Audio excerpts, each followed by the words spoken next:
Hello, welcome to Cinema Savvy, and welcome back to a brand new movie review. I'm Chris Garner, here today to give my review on Fences, which is the 2016 drama film directed by Denzel Washington, starring Denzel Washington, Viola Davis, Stephen Henderson, and Jovan Adepo. I believe that's how you pronounce his name, so hopefully I got that right.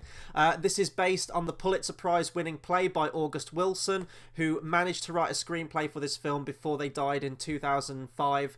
I was actually blissfully unaware that this movie was even a play. I'd never heard of this before this movie came out, so I was very surprised when it hit the credits and I saw that it was a play, but after seeing the movie now, that makes a lot of sense. So this is one of the two remaining films that I needed to do a review for before the Oscars tonight. This film's been nominated for 4 Academy Awards at the Oscars, including Best Picture, Best Actor for Denzel Washington, Best Supporting Actress for Viola Davis, and Best Adapted Screenplay. The plot for Fences, for anyone who doesn't know, is about a working-class African-American father trying to raise his family in the 1950s, whilst also coming to terms with the events of his life. That's a very broad synopsis, which is off IMDb, but it basically deals with themes of race relations, infidelity, finding one's purpose in life, forgiveness. This is a very profound drama film, and for anyone who saw the trailer to this film, you know what kind of film you're getting into. This is one completely bolstered on its performances, and they are all incredible. Denzel Washington and Viola Davis are the standouts, but all of the supporting cast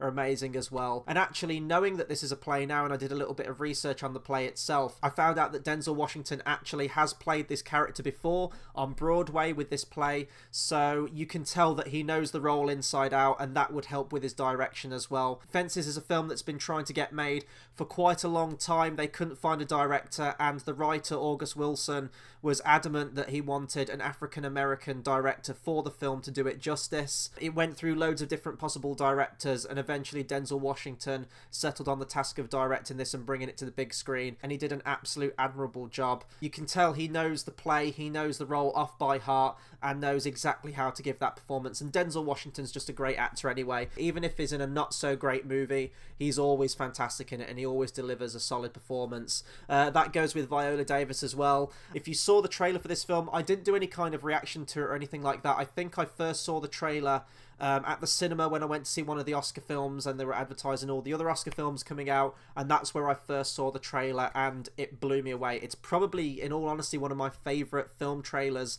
I've ever seen. It's almost like you could take that and have that trailer as a short film. It's absolutely incredible how that was put together, and just the intensity of the performances is what carried that trailer, and it's what carries the movie too. The scene in the trailer that absolutely stood out to me, and this isn't giving anything away as it is in the trailer, it's the dialogue between Denzel Washington and Viola Davis, where he says, "It's not easy to admit to myself that I've been standing in the same spot for 18 years, and she's just in floods of tears, absolutely hysterical, just saying, well, I've been standing right by you. I gave 18 years of my life just to stand in the same spot as you." It really is a universal film about trying to raise a family, going through the struggle, the role of what a husband is meant to be, of what a wife is meant to be, and also being a son, trying to do your parents proud, but also to follow your own dreams and your own goals, even if it doesn't coincide with what your parents want for you. And it really hit me hard. It was a very profound movie to me.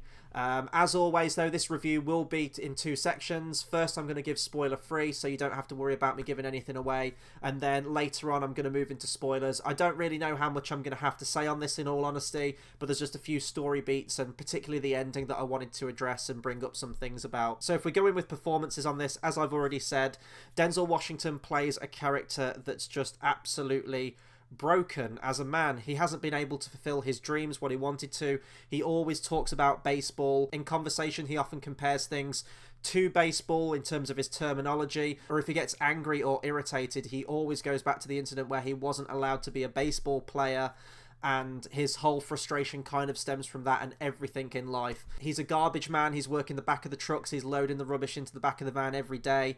He talks about struggling to get up every day just to go and do a job that he hates, come back, and then have to be a supportive husband as well. And you really look into the turmoil of this character, and inherently, and I can't go too in depth into it because this will dwell into the spoilers, you really kind of grow to hate this character as the film progresses. When we're introduced to him at the start, as I said, without giving too much away, he's funny, he's joking, he's a good husband, you know, he's having good banter with his friend who he brings home after work. and all seems right. But as the drama increases, as the narrative timeline of the story goes on, we see him just become more and more withered as he breaks down, as he gets more aggressive, and we actually come to hate him at some point in the film. It's very difficult to like this character, and that's exactly what the play and what the film is going for in terms of this character. I'm not going to go into the ending of the film because there is a closure to his character, which is done brilliantly. Viola Davis as well, incredible actress. They kind of show her best moment in the film in the trailer where she is hysterically crying, and that is probably my favourite scene in the film. But this film, just beginning to end, is just full of great scenes, great dialogue, and a really great chemistry and back and forth between Denzel Washington and Viola Davis. And, you know, her character as well, she's trying to think what it is to be a good wife, be a supportive wife, care for the children, care for the household, and also be there to be the emotional stability for her husband. And she knows that her husband's going through a tough time, and, you know, she has to be there for him. And we also get a look into her character as well, saying that, you know, maybe she had dreams too that she's had to give up to devote to this life that she settled into. So it really is a drama of all family relations, essentially. It's also a great father and son story too. I'm a sucker for father and son stories. That's probably why the Star Wars original trilogy is one of my favourite trilogies ever. But Jovan Adepo plays one of Denzel Washington's sons in this movie, and it's great to see that relationship advance throughout the movie. It really does have a conclusive character arc, which nicely ties up both of their story threads. And you know, it is an antagonistic relationship between the two of them that we see unfold, and Viola Davis has to try and separate the two of them to try and make them find peace with each other. It's essentially a case of that his son is wanting to be a football player. He's got into college for it. He wants to try and make a name for himself. But Denzel Washington in this movie, having bad experiences of not being able to get into a sport himself with baseball, is trying to tempt him away from it and saying, like, no, you need an everyday job. You need a 9 to 5. You need to work so you can support your family, have security for your own life in the future, and just basically knuckle down with something that doesn't fulfill himself. Will just get him by with money and get him existing through life. His son doesn't want any of that. He's very adamant that he wants to get into sport. He wants to be able to wake up with purpose. And it's that constant clash between ideals, between Denzel Washington, who's worked this job as a garbage man for years and years, trying to do right by his family, and his idealistic son who wants to try and pursue his dream and follow it. And some of the best scenes in the film are where the two of them are sharing screen time, and there are these clash of ideals, and it's just great performances all the way through. I feel like I'm repeating myself at this point, but even the supporting cast too, they're all amazing, and their roles all do fulfill a greater whole. And this would be a great one just to get the movie and the characters and just deconstruct it scene by scene as it goes through. I'm sure some colleges or schools do that as well with the play and just annotate it and go through it. And I think this would be a great text to do that, because there is definitely a lot going on with this movie. In terms of music and things like that, the score was done by Marcello Zarvos. It's a very understated score. I'm thinking back to it now. I can't really think of many scenes where the soundtrack does kick in. Like the film in general, it really is just focusing you on these performances. And the film itself, I should have opened with this, as it is a play. When you watch the film, it almost looks like you are watching a play still, and that's not any negative towards it. It's very much characters entering stage left, exit stage right. The camera will linger in certain locations for quite a long time, almost like it is a set from a play, with characters coming in and going out when they're required. But it makes it feel like a more personal and intimate experience as you watch the movie, almost like you are witnessing these events actually unfolding before your very eyes, almost like you are over that fence and looking into a next door neighbour's garden. That's really how the film does feel, and I think that that does work for the movie. It gives you more of that connection to the events that are happening and makes it all the more believable when you can apply segments from this movie and maybe even bring it into your own life, for example. So I guess I'm going to go into my overall recommendation now, and then I'll go into spoilers after that. As I said, I don't really know how much I'm going to have to talk about this one in spoilers, but I would absolutely, hands down, recommend this movie. It's probably one of my favourites from this year's Oscars, alongside La La Land, Hell or High Water. This might even be my third favourite. I'm undecided between this one and Lion, but it's just amazing performances, very moving and emotional story. The drama's great. You are absolutely hooked by the dialogue, and and it's just an incredible viewing experience. It's a film I think that everyone should experience. It's a film I'll definitely go back to, although it is quite intense, so I don't know how many times I will go back to it, but even if it's just to check out these performances. And if the play is ever touring near me, I don't know if it's still on Broadway, I don't know if it still tours regularly, or sort of smaller theatres do a production of this film. I know that, for example, back in the day, I think that James Earl Jones actually played Denzel Washington's character on stage for a stint on Broadway. This is a play that I'd absolutely love to go and see a performance of. It's just a solid movie, great screenplay, great direction, great acting. What more can you want from a movie? So that'll do it for my spoiler free section. I'll get into spoilers now. As I said, there's some things I want to talk about, mostly about the ending, and go more in depth into some of the character arcs and character interaction too. So I wanted to talk about Viola Davis's Oscar scene where she does have that breakdown. This is a moment in the film where we learn of Denzel Washington's character's infidelity. He has been seeing another woman, and now that other woman is expecting a child. There's a great setup to this as well, where he meets with his friend, and his friend says, you know, you've got a great wife at the minute. I love seeing you two together. When you met her when we were younger, I knew that for the one time in your life you'd done right and you were being sensible, and you don't want to mess that up. She's a good woman, please don't ruin it. Because he's aware that he's been seeing this other woman, they've been flirting, and he knows that there's something going on there, so he's just kind of affirming not to ruin anything. And, you know, Denzel Washington's character's just playing it off like, oh, it's just fun, you know, it's just casual flirting, nothing's coming of it, believe me. And you can tell that his friend knows that there is, but he's like, well, okay then, I believe you, and he walks off. Then right after that, Denzel Washington goes in and confesses to his wife of 18 years that he has been cheating on her and that he is expecting a child with this other woman. And her reaction is one of the best performances I've seen in recent years. It's so believable, and you do feel that raw emotion. And this is where they then go into the backyard, and she just confesses that, you know, I had dreams, I had aspirations that I had to put aside to love you, to create a family with you, to be a part of this household and be the mother to your children. She says, like, what have I done wrong? I've done everything I've tried to be a supportive wife. What more do you want from me? And in a weird way, in that moment, you do kind of see both sides of their argument. This is a guy that has been working this dead-end job for 18 years, just no joy in his life, the same routine, coming home, just sameness every single day. And this woman who he's met makes him feel alive. He says that, you know, he can go over there, he can laugh, he can be himself. And he wants that. He now has a new purpose. He feels fulfilled. He has this reinvigoration of life. And he doesn't want to give that up. He's been settled for 18 years and he wants that new adventure. And I can see both sides to it. Some people could say, well, you know, that's wrong. He's got responsibilities. He shouldn't be with other women. Absolutely, I get that too. But you also do see both sides to it. And this is why it's a great drama as well. Great script with great performances. And in this moment also, this is where she says that I have struggled to love you over the time. You're always mean-spirited. You've always got an answer for everything. You always blame other people rather than yourself.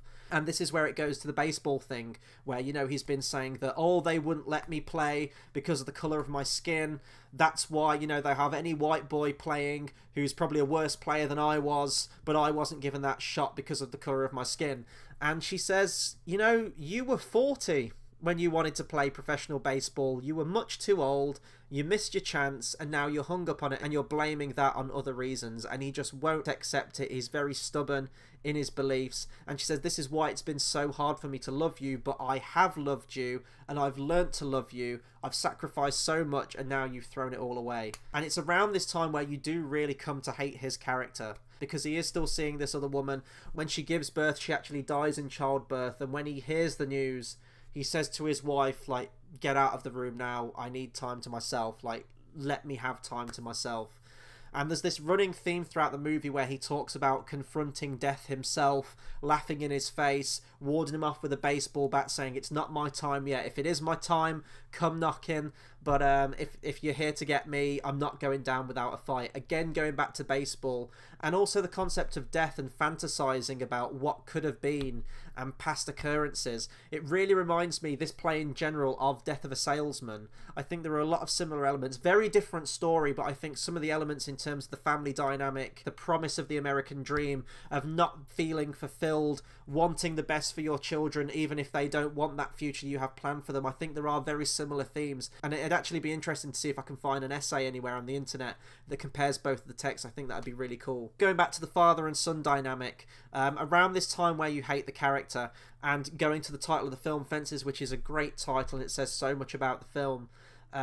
This is his purpose at the minute. He wants to build a fence around the house, and he's been procrastinating, he hasn't been doing it. He wants his son to help him build this fence, and the two are just completely antagonistic, that this fence is never getting built. And that's a great metaphor for the film and the relationships and the stance of the characters in this film. And also with the title of Fences, you could read into it that fences are usually built to keep things out, and he's keeping out those emotions, and he's keeping out those relationships, and also he's keeping emotions very much in as well. I thought this was a great title, and as the film progresses, when he hears of the death of this woman that was bringing him so much life. Now he has a baby that he has to care for by himself. He's absolutely in the doldrums of life. He's alienated from his wife and his son. He goes out and he sets to building this fence. And also this takes place right after he has that confrontation where he is shouting into the night at death. It could also be interpreted that he is trying to keep death himself out by building this fence. I thought it was a great title, and I'm sure if I had more time I could read much more into this title and deconstruct the entire story. This is very much off the cuff, but if anyone else watching this has any other interpretations of the title, please do drop me a comment, because I really do want to grab a hold of this text and just go through it page by page. I think that would be absolutely fascinating. And this brings us to the end of the film, where we see Denzel Washington just a complete drunk. He's washed up, he's got nothing to live for anymore. Viola Davis, his wife, is caring for the baby of the other woman, because she says this child is innocent.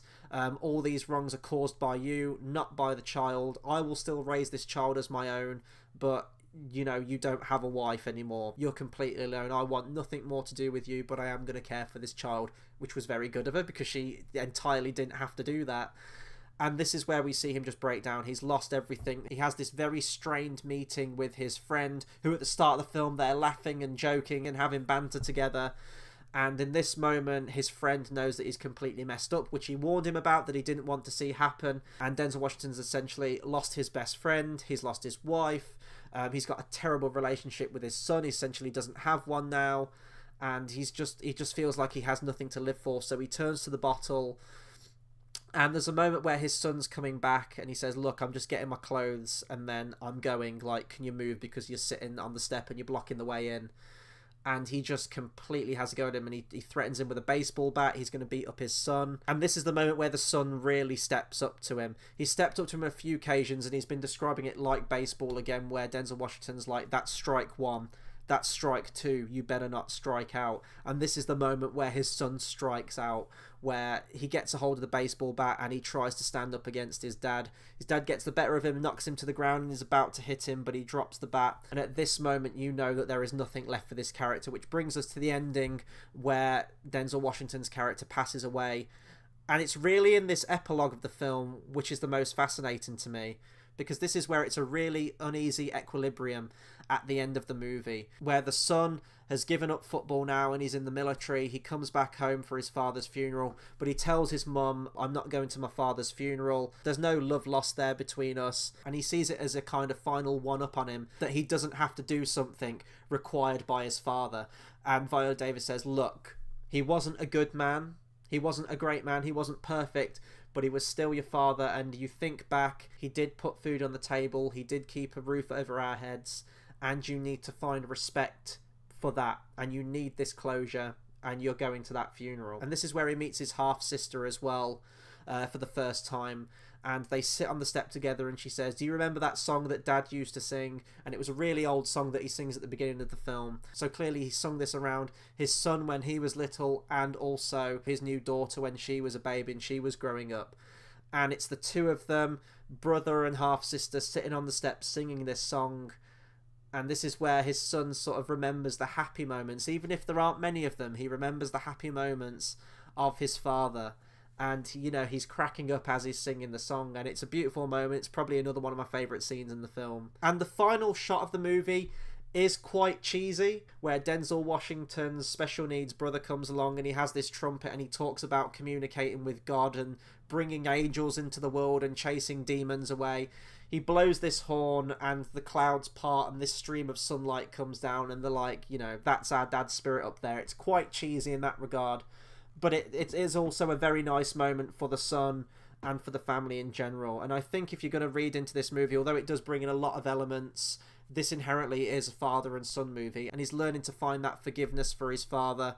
Although he didn't get on with him, although they hated each other, he still has to forgive him and have somewhat of a closure to their relationship. As I said, this is me off the cuff, so I know that I've very much rambled in this one, and I would like to do a more focused review of this, or even in my own time just go through the text and think more about it. But recommendation, again, one of the best films this Oscar year. It's one of the most perfectly crafted films I've seen in a long time. There's no standout cinematography or anything like that. It's just a great character drama, fantastically directed, brilliantly performed, and it was just an absolute pleasure to watch, and it's one I will definitely go back to. Absolutely check it out if it's still playing in a theatre near you. Yeah, but that'll do it for my review on Fences. Be sure to comment, subscribe, let me know what you thought of Fences. Did you like it? Didn't you like it? Were there some elements of the story that I didn't talk about in my review that you want to bring up? Anything you like, please do drop me a comment. Tonight we are going live for our live stream during the Oscars. Times are up on our channel, on our Facebook and our Twitter. You can find links to those in the description below. So please come along to that. Hit that subscribe button. It's the best way to keep updated with all of our content. And until the next video, I'll see you guys next time. Thanks for watching.